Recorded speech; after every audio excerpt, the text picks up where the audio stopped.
வணக்கம் ஜெரி. தென்கிழக்கு அரபிக்கடல் மற்றும் அதனை ஒட்டிய லட்சத்தீவு பகுதிகளில் நிலவிய வளிமண்டல மேலடுக்கு சுழற்சி காரணமாக குறைந்த காற்றழுத்த தாழ்வு பகுதி உருவாகியுள்ளது.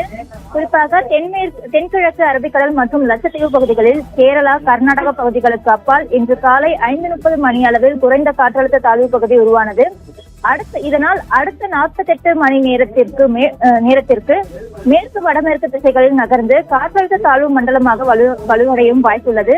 மேலும் மேற்கு வடமேற்கு திசைகளில் இந்திய கடற்படை விட்டு விலகி செல்லவும் வாய்ப்புள்ளது என இந்திய வானிலை ஆய்வு மையம் கணித்துள்ளது. அதே போல வரும் 24ஆம் தேதி வாக்கில் தென்கிழக்கு வங்கக்கடல் பகுதிகளில் குறைந்த காற்றழுத்த தாழ்வு பகுதி உருவாக வாய்ப்புள்ளது என்றும், காற்றழுத்த தாழ்வு பகுதி உருவாகி மேற்கு வடமேற்கு திசைகளில் தமிழ்நாட்டின் கடலோர பகுதிகளை நோக்கி நகர்ந்து மேலும் வலுக்கூடும் என்றும் இந்திய வானிலை தெரிவித்துள்ளது. இதன்படி தமிழ்நாட்டில் இன்று முதல் அடுத்த 7 நாட்களுக்கு ஓரிரு இடங்களில் கனமழை பெய்ய வாய்ப்புள்ளது என்றும், அதாவது இன்று முதல் 11 சென்டிமீட்டர் வரை கனமழை வாய்ப்புள்ளது என்றும், குறிப்பாக அக்டோபர் 18ஆம் தேதி முதல் 24ஆம் தேதி வரை, அதாவது 7 நாட்கள் மஞ்சள் நிலை எச்சரிக்கையும் விடுக்கப்பட்டுள்ளது. மேலும் தமிழ்நாடு, புதுச்சேரி மற்றும் காரைக்கால் பகுதிகளில் இன்று முதல் 7 மாவட்டங்களில் மிதமான மழைக்கு வாய்ப்புள்ளது என்றும் இந்திய வானிலை ஆய்வு மையம் தெரிவித்துள்ளது. அதன்படி தமிழ்நாட்டில் அடுத்த 3 மணி நேரத்திற்கு மழை பெய்யும் என சென்னை வானிலை ஆய்வு மையம் தெரிவித்திருந்த நிலையில் தற்பொழுது தமிழ்நாட்டில் இன்று 9 மாவட்டங்களில் கனமழை வாய்ப்புள்ளது என்றும்,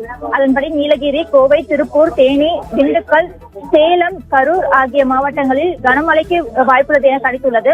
மேலும் சென்னையை பொறுத்தவரை நகரின் ஒரு சில இடங்களில் இடிமின்னலுடன் மிதமான மழை வாய்ப்புள்ளது என்றும் தெரிவிக்கப்பட்டுள்ளது. இந்நிலையில் தமிழ்நாட்டில் காலை 10 மணி வரை மழைக்கு எச்சரிக்கையும் விடுக்கப்பட்டுள்ளது. அதன்படி செங்கல்பட்டு, சென்னை, திருவள்ளூர், காஞ்சிபுரம், விழுப்புரம், திருவண்ணாமலை, தென்காசி ஆகிய 9 மாவட்டங்களில் மழைக்கு வாய்ப்புள்ளது என்றும், அதே போல புதுச்சேரியில் மிதமான மழைக்கு வாய்ப்புள்ளது என்றும் சென்னை வானிலை ஆய்வு மையம் கணித்துள்ளது.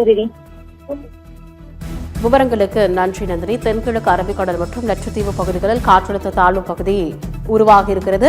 அடுத்த 48 மணி நேரத்தில் காற்றழுத்த தாழ்வு மண்டலமாக வலுவடைந்து மேற்கு வடமேற்கு திசையில் நகரக்கூடும் என்று இந்திய வானிலை ஆய்வு மையம் தெரிவித்திருக்கிறது. முக்கிய செய்தியாக பார்த்தோம். விவரங்களை செய்தியாளர் நந்தினி வழங்கியதை கேட்டோம்.